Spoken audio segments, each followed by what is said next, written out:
Bismillahirrahmanirrahim. Alhamdulillah wassalatu wassalamu ala Rasulillah wa ala alihi wa sahbihi wa man wala ma ba'd.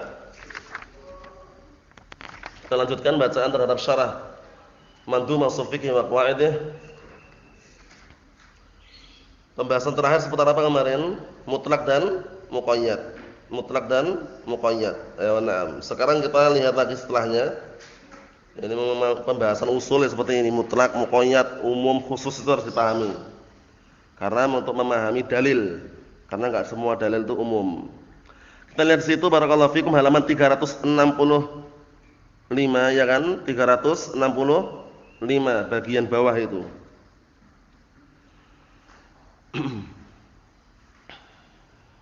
Kadzalika aidan idza ikhtalafa as-sabab wal hukm, itu kan? Seperti itu pula apabila beda sebab dan beda hukum. Ini dibedakan. Sebabnya beda, hukumnya juga beda. Fa innahu la yuqayyad min babi aula. Berarti kalau seperti itu yang mutlak tidak boleh dimuqayyadkan karena beda sebab, beda hukum. Kemarin sudah kita lewati kapan diperbolehkan membawa yang mutlak dan muqayyad kalau hukumnya sama walaupun sebabnya berbeda. Seperti kemarin kan kafaratu dzihar, kafaratu al-qatl, kafaratul yamin, itu kan sama-sama sebabnya beda tapi hukumnya kafarah sama itu loh. Makanya dibawa kepada apa?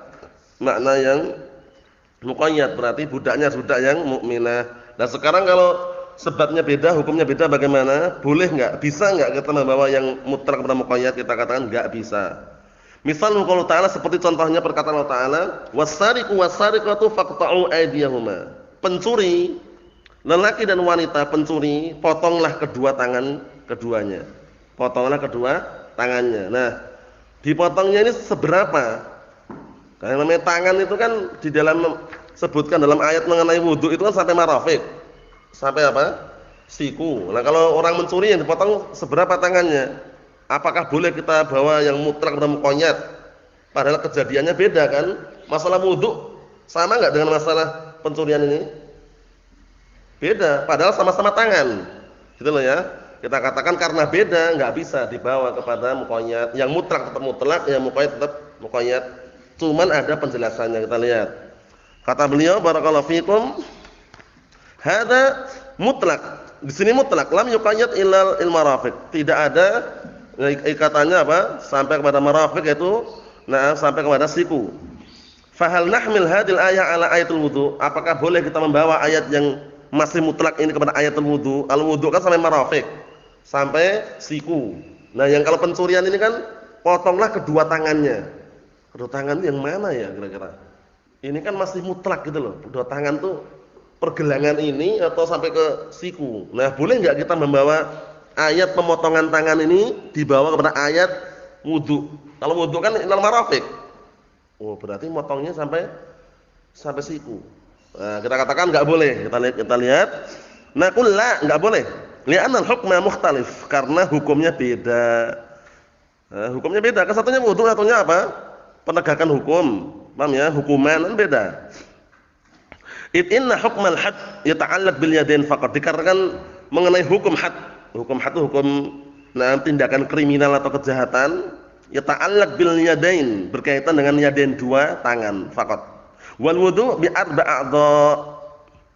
Sedangkan wudu kaitan dengan empat anggota wudu. Mana empat anggota wudu? Kedua tangan, kedua kaki, kepala. Paham ya? Afan barakallahu fikum. Tangan, kaki, kepala, terus apa? Wajah ya. Barakallahu fikum, seperti itu. Kata beliau, wa min jihatin ukhra, dari sisi yang lain, anal qat'a fi saraqah sababuhu saraqah. Sedangkan pemotongan dalam masalah pencurian sebabnya apa? Dipotong. Sebabnya apa dipotong? Karena mencuri. Sedangkan kalau dalam masalah wudu sebabnya kenapa tangannya tadi? Disuruh mencuri sebabnya ngapain? Berwudu, dia beda. Karena berhadas ya sebabnya ya. Wa anal ghusla fil wudu sababuhu al hadas, sedangkan yang namanya mencuci dalam masalah wudu tersebut sebabnya karena hadas, adanya hadas. Fakhtalafa fis sabab, maka kedua-duanya beda dalam masalah sebab. Paham ya? Wa fil hukm, dan juga beda juga dalam masalah apa? Masalah hukum. Fala yumkin an yulhaq ahaduhuma bil akhar, maka enggak mungkin salah satu keduanya diikutkan dengan yang lain karena beda. Paham belum? Wudu kan itu beda dengan apa? Dengan pencurian, walaupun sama-sama adalah tangan situ. Kalau pencurian masalah hukuman bagi orang mencuri, dipotong tangannya. Tapi kalau wudu itu masalah apa? Menghilangkan hadas. Sehingga beda. Paham ya? Barakallahu fikum seperti itu. Fa indana arba ahwal, maka di hadapan kita ada empat keadaan. Pertama, an yattafiqas sabab wa yakhtaliful hukm. Perhatikan ya, pertama ini ya, kesimpulannya itu ya. Pertama apa? Sama-sama sebabnya beda hukum.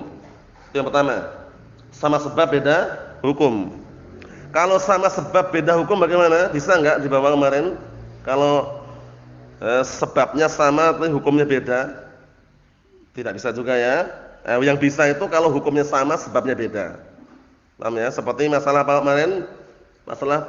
Masalah merdekakan budak. Sebabnya beda-beda sebabnya tapi hukumnya sama, merdekakan budak. Kafarah itu maksudnya. Paham ya? Nah, kita lihat sini. Yang kedua, an yattafiqul hukm wa yakhtalifus sabab. Ini yang kedua ini. Namanya keadaan yang kedua ini. Sama hukumnya beda sebabnya. Ini bisa yang mutlak dibawa muqayyad. Yang mutlak dibawa kepada muqayyad. Paham ya? Yang mutlak masalah memerdekakan budak. Budak yang mana mutlak? Dibawa kepada muqayyad, itu budak yang mukminah. Nah. Yang ketiga, an yakhtalifus sabab wal hukm. Yang ketiga, beda sebab, beda hukum. Sebabnya beda, hukumnya juga beda. Ini juga enggak bisa. Seperti tadi itu. Paham ya? Masalah apa? Pencurian dan masalah wudu. Sebabnya beda, hukumnya juga beda. Ini motong, ini berwuduan itu. Yang keempat, an yattafiqas sabab wal hukm wa hadza la yatasawwar. Yang keempat, yang ketiga tadi kan beda ya, beda sebab, beda hukum. Yang keempat, sama sebabnya, sama hukumnya. Wah, hukumnya sama, sebabnya sama. Kata beliau wa hadza la yatasawwar, ini belum ada gambarannya katanya. Yang seperti ini belum ada gambarannya. Li'annahu idza ittafaqa sara syai'an wahidan. Dikarenakan kalau sebabnya sama, hukumnya sama, ya berarti sesuatu yang satu walaupun beda bentuknya. Bentuknya beda tapi sama-sama sebabnya, sama hukumnya, kan berarti kan cuma satu aslinya gitu loh. Kata beliau la yatasawwar, ini belum ada gambarannya katanya. Ya udah, kalau belum ada gambarannya enggak dibahas. Yang terakhir, mas'alatun mata yu'tabar fi it'amil masakin adaduhum wa mata yu'tabar fihi qadrul it'am. Sekarang memberi makan orang miskin, kapan dianggap jumlahnya mereka dan kapan yang dianggap itu kadar ukuran makanannya. Kan memberi makan orang miskin. Kapan dianggap jumlahnya berapa gitu dan kapan dianggap apa? Kadar makanan yang diberikan oleh orang miskin tadi itu. Makanan yang diberikan kepada orang miskin itu berapa? Kadarnya itu kapan yang dianggapnya kapan? Kita lihat sini. Al-ijabah jawabannya hasbun nas, sesuai dengan dalil. Jawabannya sesuai dengan apa? Sesuai dengan dalil. Kata beliau, fal fitratu matsalan la yusyarat laha adad. Penting ini. Al fitrah, zakat fitrah. Kalau zakat fitrah barakallahu fikum itu enggak disyaratkan harus jumlahnya sekian-sekian. Tapi kan ukurannya kalau zakat fitrah 1 sa', ya kan? Satu orang satu sa' berapa mud? 4 mud. 4 raupan.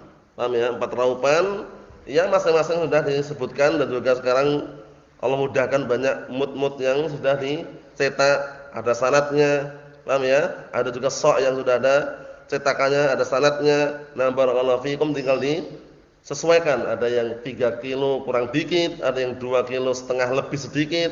Paham ya? Tapi kalau menurut ana, kalau ada yang sa' atau mudnya langsung saja pakai itu karena asli bukan kiloan. Paham ya? Nah, barakallahu fikum tapi pakai volume biasanya itu yang dikuatkan para ulama. Bentuknya volume bukan di kiloin. Cuman kadang setelah di volume pakai itu baru diukur dengan kilo berapa itu baru ketemu. Cuman kesimpulannya kalau dengan sa' lebih enak. Langsungan, 1 sa'. Dah. Dengan makanan pokok negeri tersebut. Kalau Indonesia kan makanan pokok negeri kita apa makanannya? Apa? Makanan pokok negeri Indonesia apa? Nasi berarti berasnya itu dia. Seperti itu nam.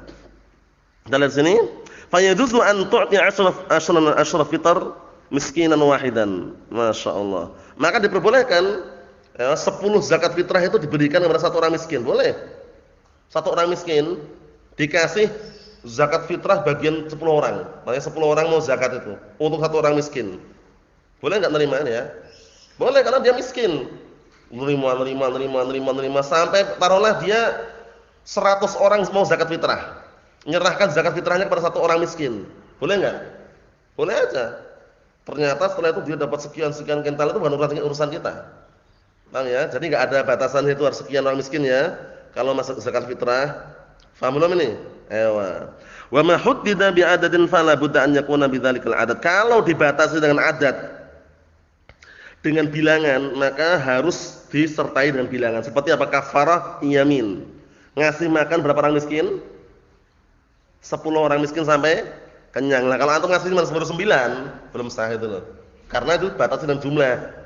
Paham belum? Tapi kalau zakat fitrah itu kan enggak dibatasi, mau antum kasihkan 1 orang miskin jatah antum atau dikasihkan misalkan jatah antum misalkan jatah sekeluarga antum untuk 2 orang miskin boleh aja. Paham ya? Wa na'am barakallahu fikum seperti itu. Jadi semuanya dikembalikan kepada syariat. Ini insyaallah tinggal 1 pertemuan lagi. Kita selesaikan pada pertemuan yang akan datang insyaallah taala. Walhamdulillahirabbil alamin.